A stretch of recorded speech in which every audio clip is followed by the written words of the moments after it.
સહજાત્મ સ્વરૂપ પરમ ગુરુ, તમારો પ્રશ્ન કર્મગ્રંથને છેડે આત્મા છે તે અંગે છે.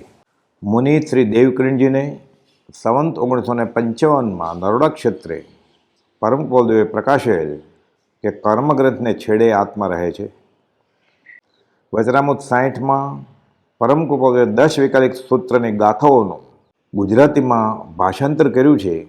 ત્યાં સંયતિ ધર્મમાં ગાથા 12-24માં લખ્યું છે કે જે મનુષ્ય જીવ એટલે ચૈતન્યનું સ્વરૂપ જાણતો નથી, અજીવ એટલે જે જળનું સ્વરૂપ જાણતો નથી, કે તે બંનેના તત્વને જાણતો નથી, તે સંયમની વાત ક્યાંથી જાણે? જે મનુષ્ય ચૈતન્યનું અને જળનું સ્વરૂપ જાણે તે સંયમનું સ્વરૂપ જાણે. ત્યારબાદ સર્વજીવની બહુ પ્રકારે ગતિ આ ગતિને જાણે અને ત્યારે જ પુણ્ય પાપ બંધ અને મોક્ષને જાણે અને મનુષ્ય સંબંધી અને દેવ સંબંધી ભોગની ઈચ્છાથી નિવૃત્ત થાય. આ થયા બાદ સર્વ પ્રકારના બાહ્ય અને અભ્યંતર સંયોગનો ત્યાગ કરી દ્રવ્ય અને ભાવથી મુંડ થઈ શકે. ત્યારે ઉત્કૃષ્ટ સંવરની પ્રાપ્તિ કરે અને ઉત્તમ ધર્મનો અનુભવ કરે અને ત્યારે કર્મરૂપ રથથી જીવ મલિન છે તે રથને ખંખેરે. કર્મરથને ખંખેરે ત્યારે તે સર્વજ્ઞાની થાય અને સર્વદર્શની થાય. નિરાગી થઈને તે કેવળી લોકનું સ્વરૂપ જાણે. ત્યાર પછી મન વચન કાયાના યોગને રૂંધીને શૈલેષી અવસ્થાને પ્રાપ્ત થાય અને છેલ્લે સર્વકર્મનો ક્ષય કરી નિરંજન નિરાકાર થઈ સિદ્ધ ગતિ પ્રત્યે જાય. કર્મ જેવું કોઈ અદૃશ્ય તત્વ છે કે જે જગતના સર્વજીવોને સુખી દુઃખી, રોગી નિરોગી, રાજા રંક વગેરે અવસ્થાઓનું મૂળ કારણ છે. એક રાંક ને એક અંદરૂપ એ આદિ જે ભેદ, કારણ વિનાના કાર્ય તે જ શુભાશુભ વેદ. આત્મસિદ્ધિની 84મી ગાથા. આ જગતની વિચિત્રતાનું બાહ્ય કોઈ કારણ જણાતું કે કોઈ જાણતું નથી. બુદ્ધિથી તર્કથી જણાયું એમ જાણે પણ તે યુક્તિસંગત બનતું નથી. થાકીને જીવ અંતે આકાશી ભગવાન કે દેવદેવી કે ભાગ્ય નસીબ કે નિયતિ ઉપર છોડી દે. આવા સંબોધનો વાપરીને વત્તે ઓછે અંશે કર્મસત્તાને સ્વીકારે છે. કોઈ અગમ્ય ગેબી શક્તિ તો છે જ એમ જણાય છે. આત્મા એક ચેતનવંત, જ્ઞાન ગુણવાળું, ઉપયોગ લક્ષણવાળું, સ્વસંવેદનવાળું દ્રવ્ય છે. મૂળમાં તો શુદ્ધ બુદ્ધ, નિર્મળ સ્ફટિક રત્નની માફક એક સ્વતંત્ર પદાર્થ છે. તેની 2 પ્રકારની અવસ્થા છે. એક કર્મ સાથે સંયોગી કે જે અશુદ્ધ અવસ્થા છે અને બીજી કર્મ રહિતની અવસ્થા કે જેને શુદ્ધ આત્માવસ્થા કહેવાય છે.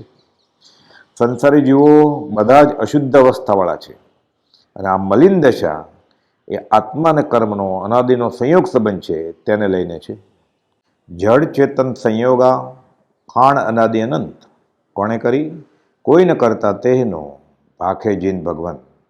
પણ આ સંબંધ સંયોગ સંબંધ છે, સ્વરૂપ સંબંધ નથી. છૂટી શકાય, આત્યંતિક રીતે પણ સંબંધ છૂટી શકે. કર્મ એ પૂતગલ દ્રવ્ય છે, નિર્જીવ તત્વ છે. અતિશય સૂક્ષ્મ હોવાથી આંખથી દેખાય નહીં. તેલના ડાઘવાળા મેલા કપડાને જેમ વાતાવરણની રજ ચોંટે તેમ આ આત્મા સ્વભાવે શુદ્ધ બુદ્ધ હોવા છતાં પૂર્વકર્મના ઉદયથી યોગ અને કષાયની ચિકાશને લઈને તેને લોક આકાશમાં રહેલી કાર્બન વર્ગના ચોંટી જાય છે. અને તે જ કર્મ આત્મસિદ્ધિની 82મી ગાથામાં સમજાયું તેમ ભાવ કર્મની જે કલ્પના માટે ચેતનરૂપ જીવવીરની સ્ફુરણા ગ્રહણ કરે જળ ધૂપ. આ એક ગાથામાં કૃપાઉદેવે કર્મબંધ કઈ રીતે થાય તે અંગે સમજ આપી છે.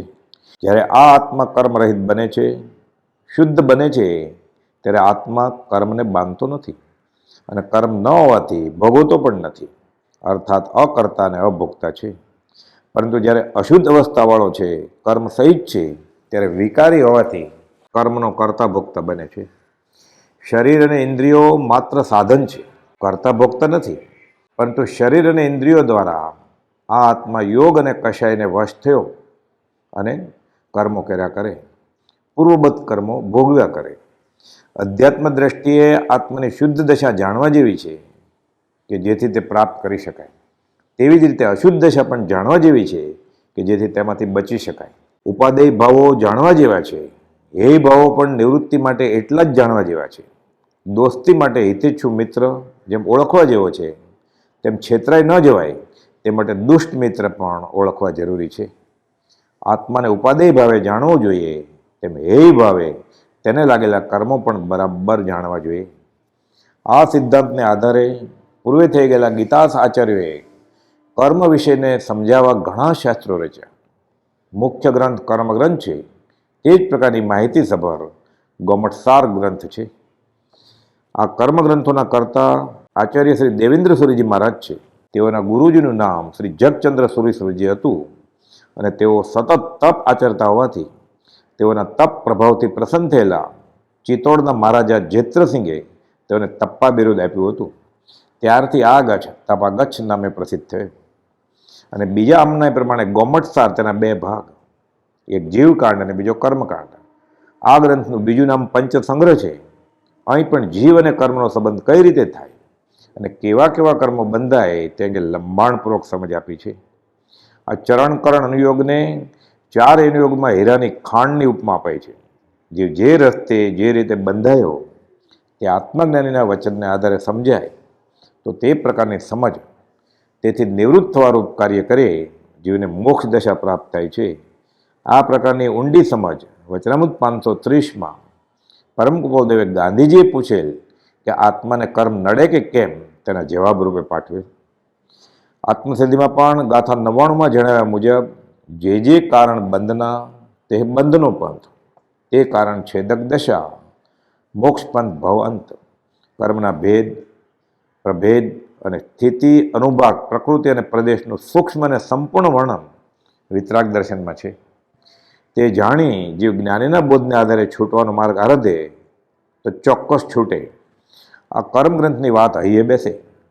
પોતાની આ દશા છાતી છે તેનો શું ઉપાય તે યથાર્થ સમજણ સદગુરુના બોધે પ્રાપ્ત થાય તે સમ્યક જ્ઞાન.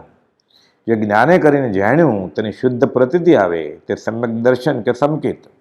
અને તે પ્રમાણે ભાવથી પણ માને અને આચરે તો સ્થિર સ્વભાવ ઉપજે તે જ સમ્યક ચારિત્ર. આ ત્રણેય સમ્યક જ્ઞાન, સમ્યક દર્શન અને સમ્યક ચારિત્રની એક્યતા તે જ મોક્ષ માર્ગ કે મોક્ષ એમ દેવજી નંદે એટલે કે જીનેન્દ્ર દેવે ભાખ્યું છે. એમ દેવા માતાના નંદે એટલે પરમ કૃપાળુદેવે મોક્ષ માર્ગનું સ્વરૂપ ભાખ્યું છે. આ બધું કર્મગ્રંથ વાંચ્યા બાદ છેવટે સમજાય તો જીવ શમાય અને આત્મા હાંસલ થાય, આત્મા અનુભવાય. તે આત્મારૂપ બને તેથી કર્મગ્રંથને છેડે આત્મા છે એમ કહ્યું. પણ એ સદગુરુના, સત્પુરુષના, આત્મજ્ઞાની એવા સંતના શરણ સિવાય સમજાય કઈ રીતે? વર્ષો પહેલાં ધારશીભાઈએ કર્મગ્રંથ વાંચેલ.